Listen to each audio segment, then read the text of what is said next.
എല്ലാവർക്കും നമസ്കാരം. ആകാശഗംഗ എന്ന നമ്മുടെ യൂട്യൂബ് ചാനലിലേക്ക് എല്ലാവർക്കും സ്വാഗതം.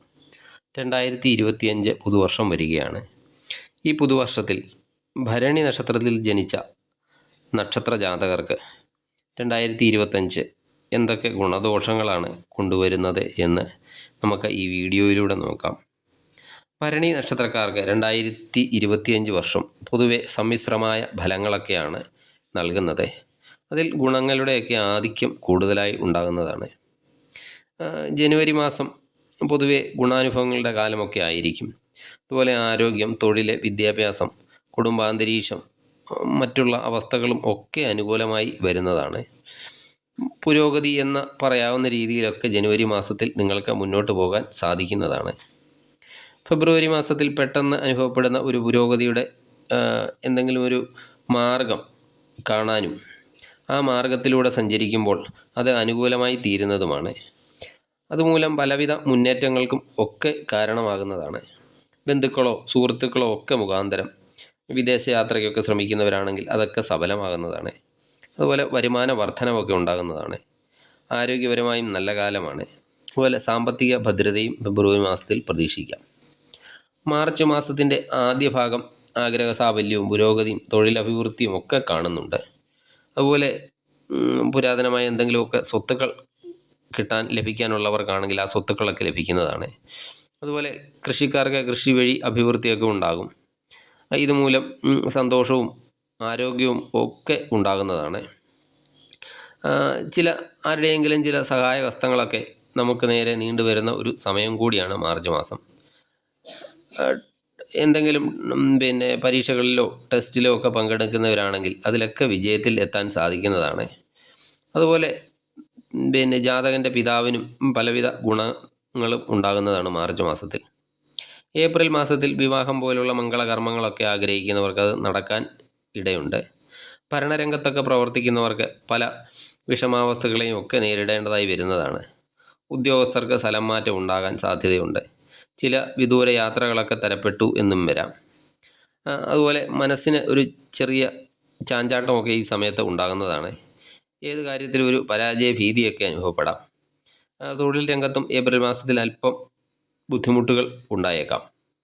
മെയ് മാസത്തിൽ ആരോഗ്യപരമായിട്ട് വളരെ ശ്രദ്ധയും കരുതലും ഒക്കെ വേണ്ട ഒരു സമയമാണ്.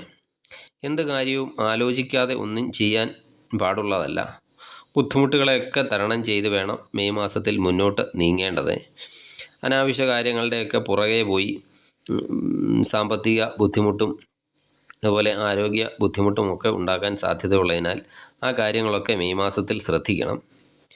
ജൂൺ മാസത്തിൽ ലോണ്, അതുപോലെ സർക്കാരിൽ നിന്നൊക്കെ എന്തെങ്കിലും ധനലഭ്യത ഇവയ്ക്കൊക്കെ ചാൻസ് ഉണ്ട്. അതുപോലെ വിദ്യാർത്ഥികൾക്കും ഈ പഠന സംബന്ധമായ റിസർച്ചൊക്കെ നടത്തുന്നവർക്കും എന്തെങ്കിലും ഗ്രാൻറ്റുകളോ ഒക്കെ ലഭിക്കുന്ന ഒരു സമയം കൂടിയാണ്. അതുപോലെ മുടങ്ങിക്കിടന്ന പെൻഷനൊക്കെ ലഭിക്കാനുള്ളവരാണെങ്കിൽ സർക്കാരിൽ നിന്ന് പെൻഷനും ഒക്കെ ലഭിക്കാം. ഈ ജൂൺ മാസത്തിൽ നിങ്ങൾ ഉപയോഗിക്കുന്ന വാക്കുകൾ അല്പം ശ്രദ്ധിക്കണം. ഈ വാക്കുകൾ ശ്രദ്ധിച്ചില്ലെങ്കിൽ അത് പിന്നീട് നിങ്ങൾക്ക് തന്നെ ഒരു വിനയായി തീരാം. കുടുംബത്ത് ഒരു ചെറിയ അസ്വസ്ഥതകളെ, ഉണർവില്ലായ്മ ഒക്കെ ഉണ്ടാകുന്നതാണ്. വിദ്യാർത്ഥികളെ സംബന്ധിച്ചിടത്തോളം വിദ്യാർത്ഥികൾക്ക് ഗുണപ്രദമായ ഒരു കാലമാണ്. ചിലവും അല്പം അധികരിക്കുന്ന ഒരു സമയമാണ് ജൂൺ മാസം. ജൂലൈ മാസത്തിൽ വിദ്യാർത്ഥികൾക്ക്, അതുപോലെ തൊഴിലന്വേഷിക്കുന്നവർക്ക്, ഉപരിപഠനം നടത്തുന്നവർക്ക്, അതുപോലെ വിദേശ പഠനം ഇതൊക്കെ ആഗ്രഹിക്കുന്നവർക്കും ഒക്കെ അനുകൂലമായ ഒരു സമയമാണ്. ഇവരുടെയൊക്കെ കാര്യസാധ്യത കാണുന്നുണ്ട്. അതുപോലെ ടെസ്റ്റുകളൊക്കെ വിജയിക്കാൻ, പുതിയ ഉദ്യോഗം അന്വേഷിക്കുന്നവരാണെങ്കിൽ പുതിയ ഉദ്യോഗമൊക്കെ ലഭിക്കാൻ സാധ്യതയുണ്ട്. തൊഴിൽ രംഗത്തൊക്കെ വർധനവൊക്കെ ഈ ജൂലൈ മാസത്തിൽ ഉണ്ടാകുന്നതാണ്. ഈ ജൂലൈ മാസത്തിൽ പൊതുവെ ഒരു അഭിവൃദ്ധി ഉണ്ടാകുന്നതാണ്. സാമ്പത്തികപരമായ അഭിവൃദ്ധിയും ജൂലൈ മാസത്തിൽ പ്രതീക്ഷിക്കാവുന്നതാണ്. ആഗസ്റ്റ് മാസം മധ്യഭാഗം ഒഴികെ ചില ദുരിതങ്ങളൊക്കെ അഭിമുഖീകരിക്കേണ്ടതായി വരുന്നതാണ്. അതുപോലെ വാഹനയാത്രകളൊക്കെ അല്പം ശ്രദ്ധിക്കണം. എന്തെങ്കിലും വ്യവഹാരത്തിലൊക്കെ പരാജയ ഭീതിയൊക്കെ തോന്നുന്നതാണ്. പൊതുപ്രവർത്തകരെ പിന്നിൽ നിന്നുള്ള ദോഷങ്ങൾക്കൊക്കെ എതിരെ കരുതിയിരിക്കേണ്ടതാണ്. തൊഴിൽ രംഗം ശോഭനം തന്നെ ആയിരിക്കും ആഗസ്റ്റ് മാസത്തിലും. സെപ്റ്റംബർ മാസം ആകസ്മികമായിട്ടൊക്കെ ലഭിക്കാവുന്ന ഐശ്വര്യങ്ങളൊക്കെ ഉണ്ടാകുന്നതാണ്. ആകസ്മികമായി പെട്ടെന്ന് എന്തെങ്കിലുമൊക്കെ ഐശ്വര്യങ്ങളൊക്കെ സെപ്റ്റംബർ മാസത്തിൽ ലഭിക്കുന്നതാണ്. അതുപോലെ ഭരണാധിപന്മാർക്കും അതുപോലെ പൊതുപ്രവർത്തകർക്കും ഒക്കെ വളരെ നല്ല കാലമാണ് സെപ്റ്റംബർ മാസം. കൃഷിക്കാർക്കും മെച്ചപ്പെട്ട സമയം തന്നെയാണ്. അതുപോലെ പുതിയ തൊഴിൽ അന്വേഷിക്കുന്നവർക്കും നല്ല സമയമാണ്. അതുപോലെ പുതിയ വിവാഹമൊക്കെ അന്വേഷിക്കുന്നവർക്കും സെപ്റ്റംബർ മാസം നല്ല സമയം തന്നെയാണ്. പുതിയ ഗ്രഹം നിർമ്മിക്കാൻ സാധിക്കുന്നതാണ്. അതുപോലെ തൊഴിൽപരമായ മേഖലകളൊക്കെ മെച്ചപ്പെടുത്താനും സാമ്പത്തികപരമായ നേട്ടങ്ങളും ഒക്കെ ഉണ്ടാക്കാൻ സെപ്റ്റംബർ മാസത്തിൽ കഴിയുന്നതാണ്. ഒക്ടോബർ മാസത്തിൻ്റെ ആദ്യ ഭാഗം പലവിധ നേട്ടങ്ങളുടെയും സമയമാണ്. വിദ്യാർത്ഥികൾക്കായിരിക്കും കൂടുതൽ നേട്ടം. ഉപരിപഠനം പരിശ്രമങ്ങൾക്കൊക്കെ അവസരം ലഭിക്കുന്നതാണ്. അതുപോലെ സാഹിത്യകാരന്മാർക്കൊക്കെ സർക്കാരിൽ നിന്നൊക്കെ എന്തെങ്കിലും പുരസ്കാരങ്ങളൊക്കെ ലഭിക്കാം. അതുപോലെ തൊഴിൽ രംഗത്ത് ഗുണവും സാമ്പത്തിക മെച്ചവും കുടുംബ അഭിവൃദ്ധിയും ഒക്കെ ഉണ്ടാകുന്നതാണ്. എന്നാൽ വ്യക്തിപരമായ ചില ക്ലേശങ്ങളൊക്കെ ഈ സമയത്ത് ഒക്ടോബർ മാസത്തിൽ ഉണ്ടാകുന്നതാണ്. അതിനെയൊക്കെ തരണം ചെയ്ത് മുന്നോട്ട് പോകേണ്ട ഒരു സമയമാണ് ഒക്ടോബർ മാസം.